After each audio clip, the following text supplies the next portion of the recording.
Namaste. In this video, we will discuss about the financial assets classification as per Ind AS 9. Financial assets are classified in three categories. It is amortized cost or fair value through profit and loss and fair value through other comprehensive income.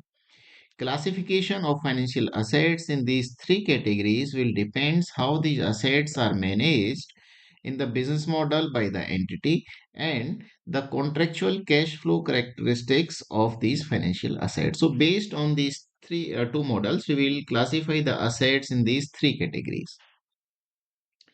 Further, a financial assets will be a debt instrument or equity instrument we need to check from the perspective of issuer. But if the issuer has classified financial assets as an equity instrument using the exception rules in Ind AS 32, in that case, that financial instrument is not going to be treated as equity instrument by the holder of the instrument. Hence, we can say that financial asset that is not equity instrument or derivative, it will be a debt instrument for the perspective of the holder. So it implies that if an investment in bond and debenture, it will be classified as a debt for the perspective of holder. And if investment is in equity, so it will be classified as an equity instrument from the for the perspective of holder.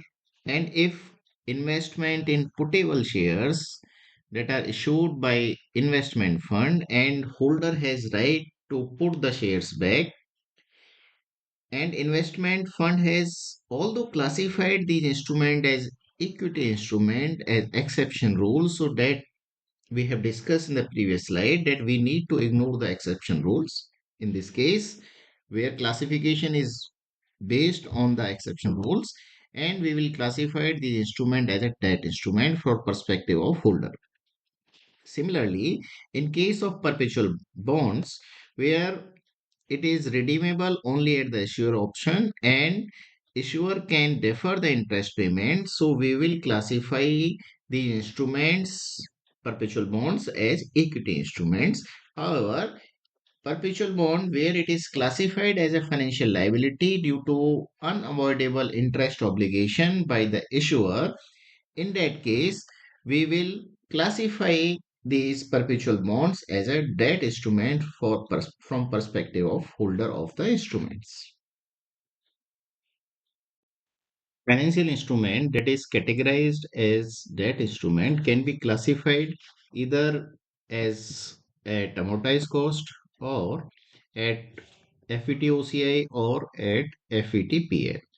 So for classification of amortized cost, the instrument should be held under business model that is having objective to hold the asset for collecting contractual cash flow, and the contractual term of the asset gives rise to cash flow solely payment of principal and interest. If these two conditions are satisfied, first is asset is held under the business model having objective for collecting cash flow, and the contractual term of the asset that gives rise to the cash flow is the solely payment of principal and interest. If these two conditions are satisfied, the debt instrument will be classified at amortized cost. And in this case, at the initial recognition, the debt instrument will be measured at fair value plus directly attributable transaction cost. And at a later date, it will be classified at amortized cost. The second category is FET-OCI.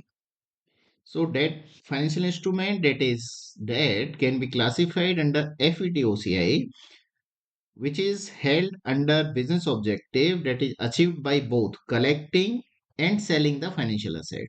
In the amortized cost category, it was only collecting. But in FET-OCI, it is collecting and selling of the financial assets. So objective is achieved by both collecting and selling, and the assets confirm the SPPI test.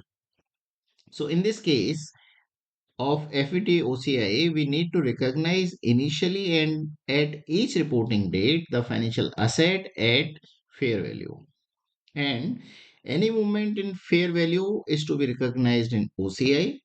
Further, any interest income, impairment, forex gain loss on the debt instrument, that is financial asset, is to be recognized in OCI, and at the time of derecognition, whatever is we have accumulated in OCI because of the movement in fair value or interest income or impairment, etc., we need to reclassify cumulative gain loss previously recognized in OCI to profit and loss account. So at the day recognition, whatever we have recognized in OCI, we need to reclassify it to P&L. And next category is FVTPL. So the financial asset, that is debt, which is not classified in amortized cost or FVT OCI, has to be classified as a FVTPL. So we can say it is a residual category for classification of debt instrument. Apart from it, holder of the debt instrument, that is financial asset, can choose to elect FVTPL classification, but it is first irrevocable once it has opted for the FETPL classification. It cannot be revoked subsequently, and this classification is allowed to choose only if doing so eliminates or significantly reduces a measurement or recognition inconsistency that we can call as accounting mismatch.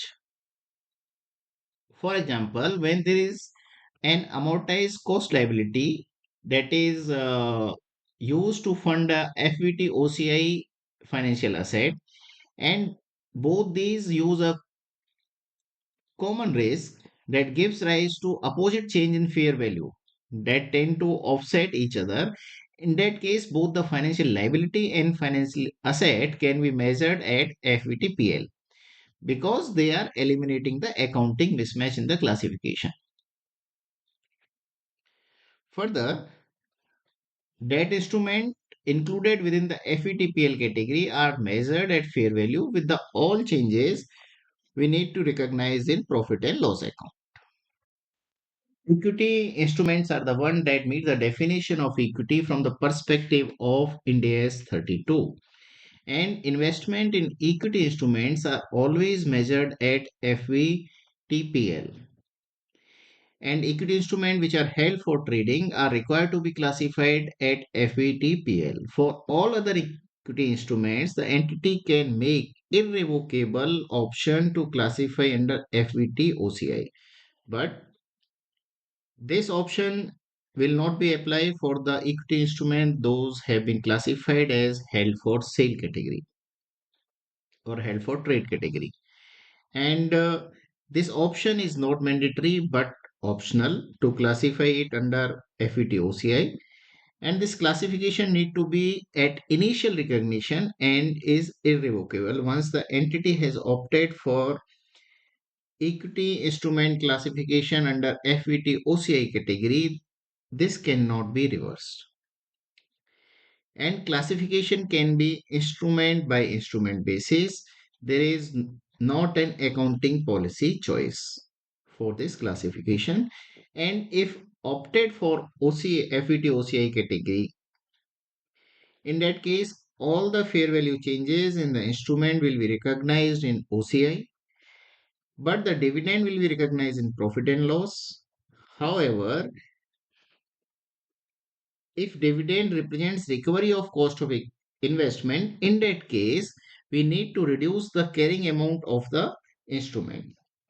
And whatever is the accumulated in FVT OCI, there will not be recycling to the profit and loss account even on the sale of the instrument. Equity instruments are the one that meet the definition of equity from the perspective of Ind AS 32. And investment in equity instruments are always measured at FVTPL. FVTPL. And equity instruments which are held for trading are required to be classified at FVTPL. For all other equity instruments, the entity can make irrevocable option to classify under FVT/OCI. But this option will not be applied for the equity instrument those have been classified as held for sale category or held for trade category.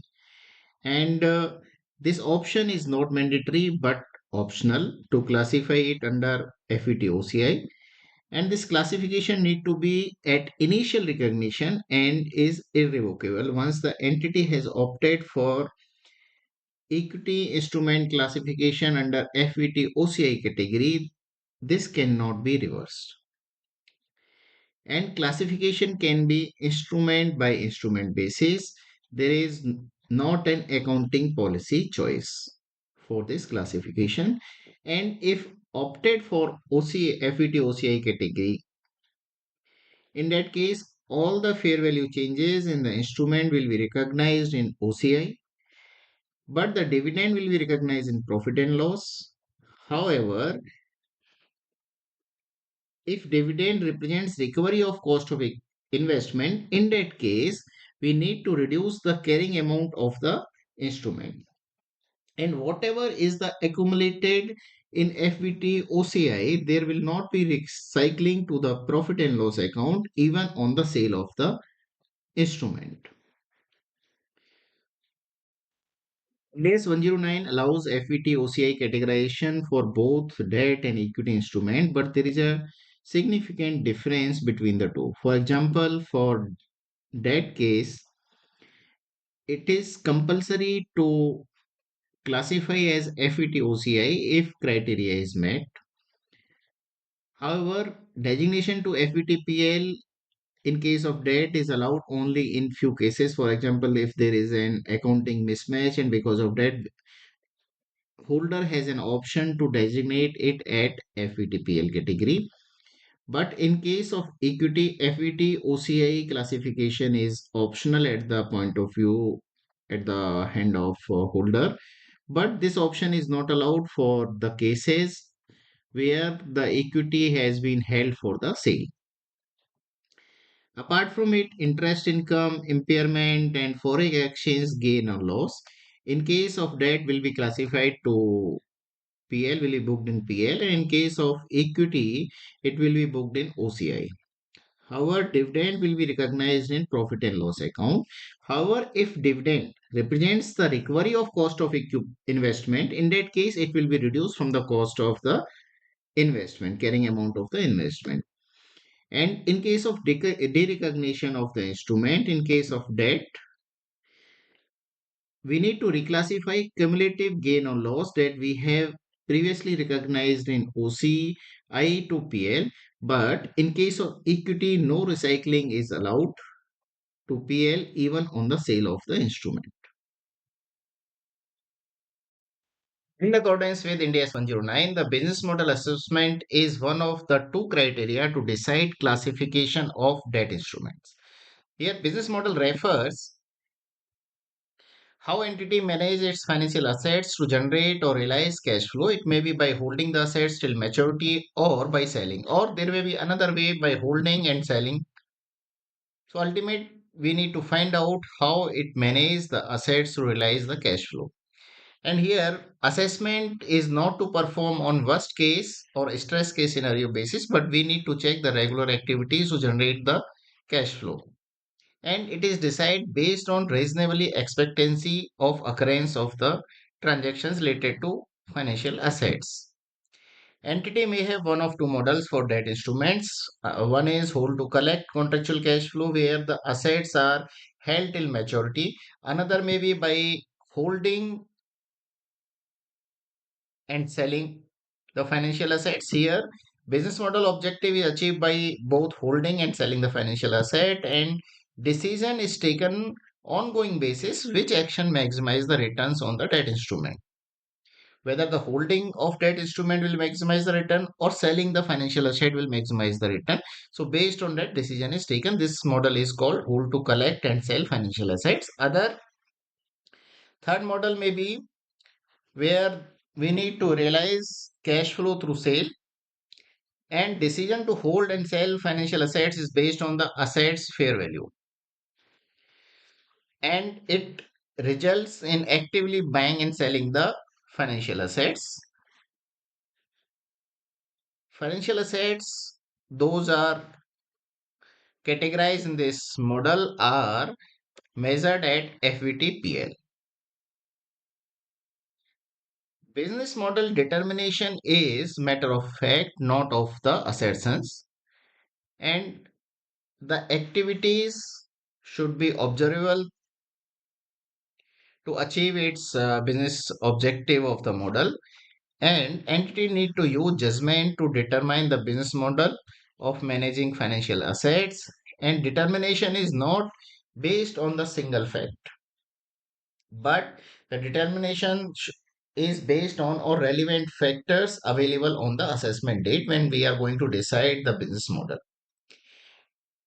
For example, how the performance of business model and financial assets is evaluated and reported to the management, and risk that affects the performance of business management and how we mitigate these risks.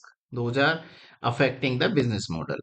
Next is how the managers of business are compensated, whether compensation is based on the fair value of assets managed or it is based on the contractual cash flows those have been generated. Next is what label business model assessment to be applied, whether it is to be applied on by instrument basis or it has to be applied on aggregative basis. So the label that reflect the assets management to achieve its business objective, business model assessment will be applied to that level, and it is not by instrument but higher level of aggregation, and the aggregation does not mean that it has to be applied at entity level. Single entity may have more than one business model. For example, there may be a portfolio of financial assets that is managed to collect the contractual cash flow, while other portfolio may be there to realize the fair value changes. So objective of first is to collect the contractual cash flow by holding the assets till maturity, and this portfolio of assets may have objective to realize the fair value gain. We may need to split the portfolio of financial assets into subcategory for better reflection of management of the portfolios. But this split of portfolio is possible only if the financial assets are determined and separately identifiable. Once the business model of the entity has been defined, we need to check regarding whether the asset's contractual cash flow represents solely payment of principal and interest. So, relevance of SPPI test is to check whether the instrument has basic loan feature.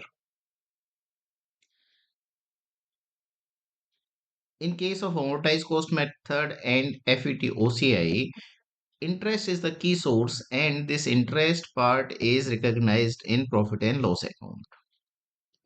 Apart from it, change in the fair value of the financial asset is either ignored in case of the amortization category or directly recognized in OCI in FET OCI category classification. And if SPPI test is failed,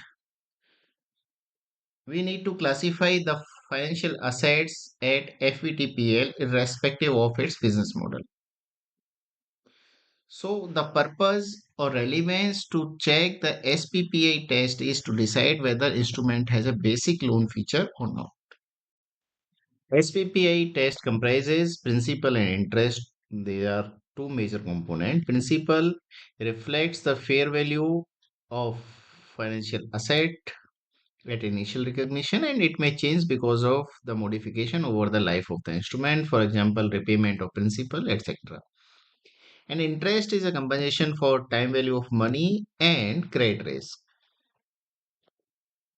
However, interest may include other consideration for other risks also. like basic lending risk, for example, liquidity risk, or other cost, for example, servicing and administration cost related to the debt instrument. There may be modification in contractual term of the instrument, and if contractual provision of an instrument modify the time value of the money, in that case entity need to compare the financial asset under assessment with a standard instrument without modification in time value of the money. And if the results reflect there is significantly no difference, in that case the instrument will meet the SPPI test. And if there is a major difference, in that case the instrument will fail the SPPI test. In accordance with Ind AS 109, equity or debt instrument held for trading are always classified as FVTPL. So what is the meaning of held for trade? Held for trading are the instrument those are acquired or incurred typically for the sale or repurchase in the near term, and on initial recognition are part of the portfolio of identified financial assets that are managed together for making short-term profit, and are derivatives except for those are the financial guarantees contract or are designated effective hedging instrument. So this is all about the financial instruments and derivative classification. If you have any question or any suggestion, please comment on the video. Thank you.